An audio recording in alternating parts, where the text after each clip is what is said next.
مجھے کل سے اتنے لوگ پیغام دے رہے تھے کہ جی پریشان تھے کہ یہ کیا ہو رہا ہے. ساری قوم کے سامنے یہ ایک غداری ہو رہی تھی، غدار بیٹھے ہوئے تھے اور سازش ہو رہی تھی.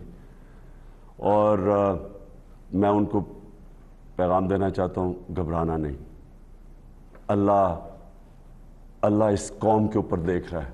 27 رمضان کو یہ پاکستان وجود میں آیا تھا. یہ اس طرح کی سازش انشاءاللہ یہ قوم کامیاب نہیں ہونے دے گی.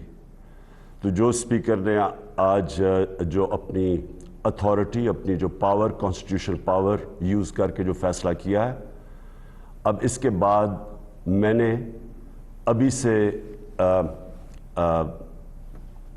پریزیڈنٹ صاحب کو وہ بھیج دیا ہے، ایڈوائز بھیج دی ہے کہ اسمبلیاں ڈیزالو کریں. ایک ڈیموکریٹک سوسائٹی میں ہم ڈیموکریٹس عوام کے پاس جائیں